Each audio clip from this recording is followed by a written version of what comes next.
Well, can I just add my congratulations again to all of those that have been successful tonight and received awards.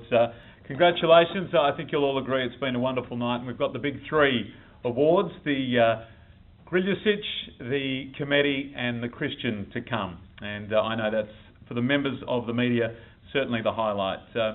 But as we've said a number of times during the evening, we did have a special presentation to make, and I should go back a little bit and just explain that I think you know who that presentation is going to be made to. I made contact with Woosh via text message just a few days ago. Well, after the run had been completed, obviously you know Woosh has been running in and surviving the New York Marathon, and as we heard so eloquently from Duff, then surviving and running away from Steve Butler. He's managed to do both of those things, and I said to Woosh, would you be able to come? And he explained that he didn't get home until 7 o'clock tonight, and I expected that the text message would then just go on to say, so therefore I don't think I can make it. But he said, if I can come a little bit late, then I'd be delighted to make it. And Woosh, obviously we're tremendously grateful that you've made the effort to be here tonight, and we really do appreciate that. Announcements, I think you'll agree, ladies and gentlemen, don't come much bigger in the local news landscape, let alone the local football landscape, than the one that came on September 6th of last month, obviously. It was the day that we learned that after 209 games as a player and 281 games as a coach, in other words, the last 12 years, John Worsfold was stepping down as senior coach of the West Coast Eagles. And Woosh, as we know, you've been involved in a major way in 24 of the 27 seasons that the West Coast Eagles have been in existence. It can't be disputed that John Worsfold is the most significant figure in the club's history, something that both Alan Cransberg and Trevor Nisbet mentioned when making the announcement. And I'm sure I'm not breaking any embargo. I think it's something that most people in the WA football community have expected, and certainly in the media community, that when the Eagles next hold their club champion award in the coming days, I'm sure that contribution will be formally recognised, if not this year, certainly in the years to come, with the renaming of the award, the John Worsfold Medal, or something similar. After 281 games as coach, operating, as we heard earlier, at roughly, give or take, but on average, around about 4 media appearances per week, some weeks many more, the odd quieter week a few less, you would agree that obviously working at that number, it adds up to a lot. Now, I can't remember a time when John didn't appear at a news conference that the club advised he would be at. At other clubs I know that happens. Media releases might come out and then there'll be a cancellation. I don't ever remember there being one to that effect from the West Coast Eagles. And more to the point even, I guess, and my fellow members of the media will know, very rarely was John Worsfold late to a news conference. And in our game, that can be of most importance and great significance. And Woosha very rarely was late to the advertised start time of a media conference. Woosha, your punctuality, your availability and your evenness through all of that and through all that time, through the good and the bad, a premiership, a narrow grand final loss obviously, a captain being sacked, a couple of Brownlow medals, ups again, your best player leaving for another club at the time, and the other ongoing sagas. Your temperament rarely changed. Interestingly, I took over from Dennis on 7 as the Monday to Friday sports presenter. Dennis went to 9 when the footy rights changed over at the same time that you took over from Mick.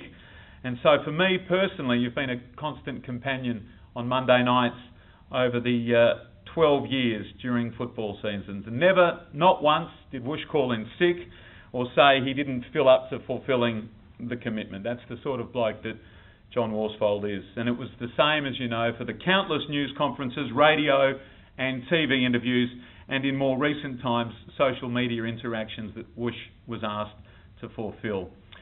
I'm sure there were times when the journo or journos in this room and you, Woosh's interviewee, wouldn't necessarily have seen eye to eye. There may have been times when some of our members in here tonight were frustrated by the odd response that you gave to a question.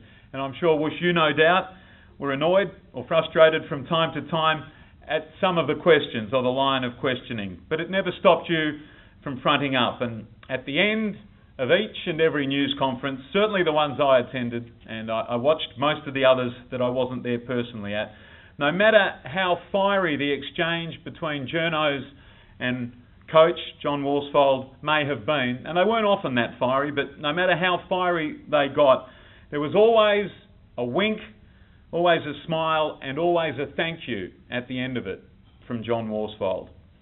In short, Woosh, throughout the 12 years, and particularly the 12 years as coach, not to mention the great years before that as a player, but in short, Woosh, you always conducted yourself with absolute class.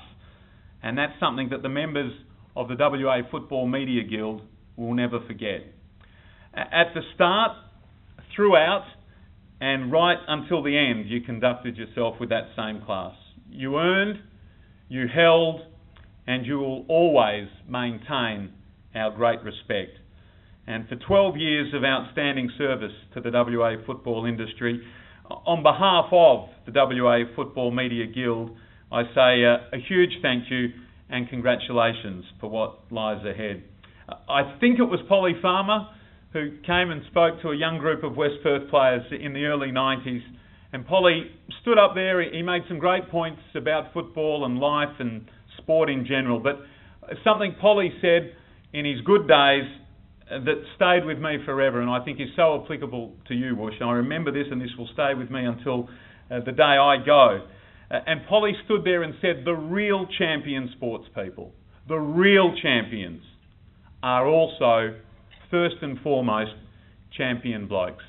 And there is no doubt, John Worsfold, that applies to you. On behalf of all of us, I'd like you to come forward and accept this token of our appreciation. And again, can I say thank you for an outstanding 12 years. Thanks, mate.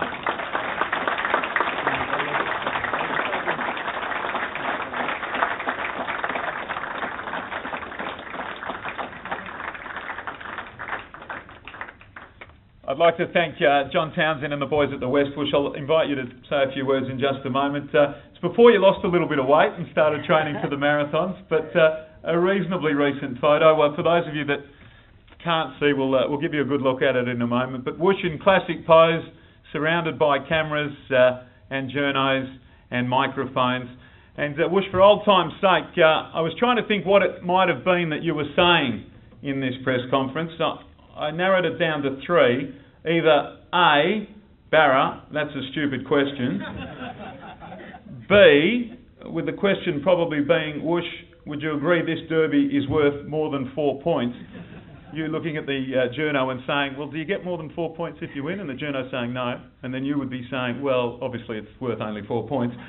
Or perhaps C, Woosh, asked about a memorable and perhaps controversial moment in the weekend's game that had preceded this, an incident perhaps that led to one of your players being in trouble, maybe on report, and when asked about the incident for a comment, you perhaps saying, I didn't actually see it.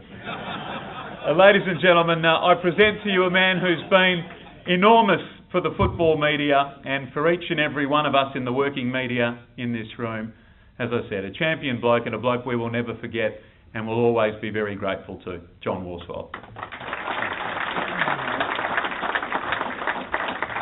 Thanks very much, Baz, and thanks very much for honouring me with that presentation. I owe it to you guys for the opportunity to coach West Coast.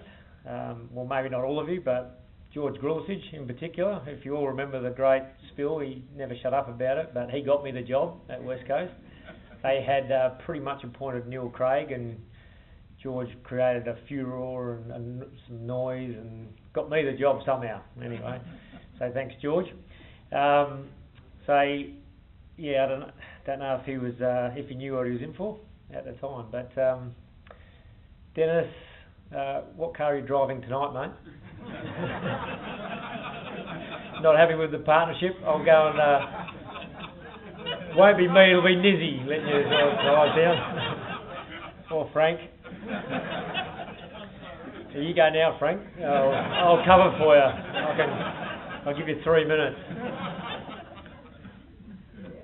But yeah, it's been a wonderful time. Obviously, to get the opportunity to coach West Coast was a great opportunity for me. It's now, I know, handing over the baton to Adam, and I'm sure he's finding the great support from within the community, not only at our club but within the whole football community, to support a young coach coming in to maintain WA's strength in national football. He'll have the support of everyone behind him, because we all understand how well run West Coast is. We also know we are a pretty tight-knit community in the WA football scene, and I've certainly felt that, as much as we've all got our own jobs to do, and I never held any grudges over any of the media reports around the tough times that we all go through. Very much the same as I wasn't overly appreciative of the pats on the back we got as well, because we understand we're all out there to do our job and do it to the best of our ability. That's certainly something that I've always tried to do, and I understand that all you guys are trying to do exactly the same things. So where possible, we always try to be available. We try to be as available in terms of giving you the open and honest answers, but there is certainly times when we've got to hold back a little bit on how much we can disclose, certainly without throwing false statements out there. That was certainly something that I was never going to do, and I think I had that respect from you guys, that if I did say something, you knew it was the truth, and if I said I didn't see it, I didn't see it, Baz.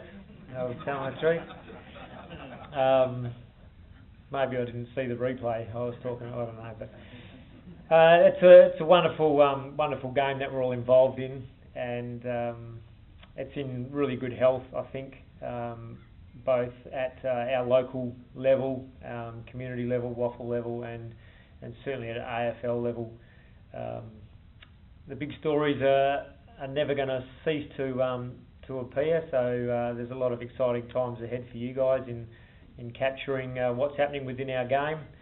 I'm sure you'll continue to do it with the professionalism that you always have done, and now I look forward to listening or reading and watching those stories happen without having the real emotional tie to it all. I can reflect on it a lot more calmly, less intensity, so I'm looking forward to that. Maybe I may not be working in the media next year, but if you want to judge, I'm quite happy to stand in judgment of you all. I look forward to that. That would be wonderful. Maybe a written report after each game on your performance. I'm quite happy to assist there. But thanks very much. It's been a wonderful time. I've really enjoyed working with, I know, some of you over the entire journey of my time in football. And yes, I was 18 years old when I signed up with the Eagles. I remember Michael Thompson tracking me down at Curtin University on the third floor of the library in a little booth where I was doing some study. God knows how he found me in there, but he did. And I thought, well, yeah, there's people are committed to doing their jobs. So thanks very much. It's been great to be working alongside you all in our partnership for such a long time, and I will miss it. So good luck to you all for next year. Good luck to all the WAFL clubs going into their new pre-seasons, and obviously our two AFL clubs as well. Thanks, Baz.